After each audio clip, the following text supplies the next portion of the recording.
Biasanya nih pada tepi-tepi daun-daun tanaman hias kalatea kita di rumah itu suka pada mengering ya. Tapi alhamdulillah punya saya bebas ya dari daun-daun yang mengering.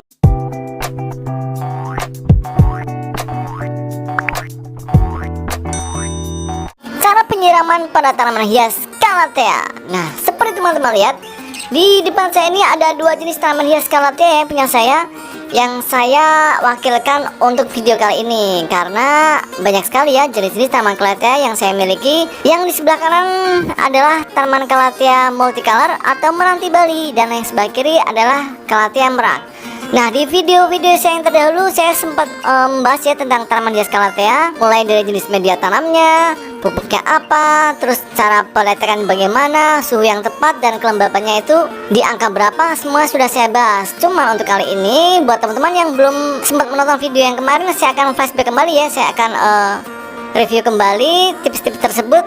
Dan ada satu lagi tambahan, yaitu cara penyiraman yang tepat, karena kalatea ini gampang-gampang susah ya kita merawatnya, apalagi kalau kita tinggal di tempat dataran yang rendah. Biasanya nih pada tepi-tepi daun-daun tanaman hias kalatea kita di rumah itu suka pada mengering ya. Tapi alhamdulillah punya saya bebas ya dari daun-daun yang mengering, walaupun saya tinggalnya di dataran rendah pada suhu yang cukup tinggi dan kelembapan yang tinggi pula. Nah, tipsnya bagaimana? Tonton video ini sampai selesai ya guys. Saat ini saya sedang syuting video pada saat malam hari. Seperti teman-teman ketahui bahwa tanaman kalatea pada saat malam hari itu daunnya menggulung guys.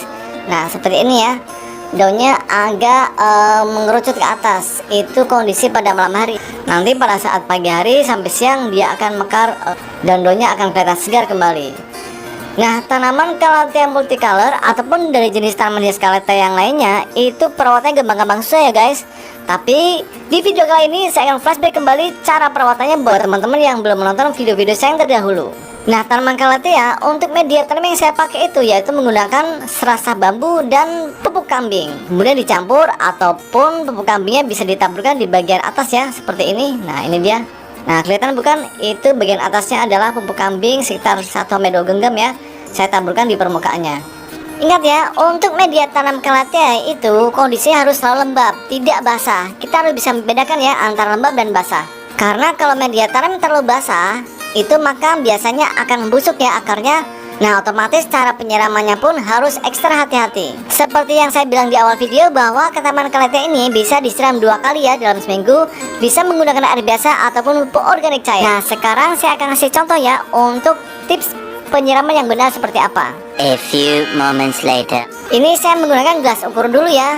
Bagaimana jumlahnya, berapa mili, nanti akan ketahuan jadinya. Nah, selama seminggu itu kita menyiram 2 kali dengan jumlah yang seperti ini. Nah, ini dia guys. Ini adalah gelas liternya, dan saya menggunakan air biasa ya, yaitu sebanyak 100 mili. Nah, ini dia. Nah, air sebanyak 100 mili ini akan kita takar ke dalam gayung biasa ya.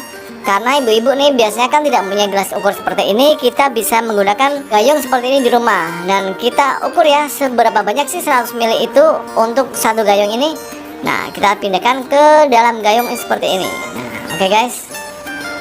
Nah, setelah saya ukur 100 ml itu untuk gayung seperti ini ya, ukurannya itu cuma segini guys. Nah, itu dia. Sedikit sekali ya. Itu artinya kalau kita ukur dengan gayung biasa ini sekitar 1/5 ya, 1/5 ukuran dari satu gayung ini.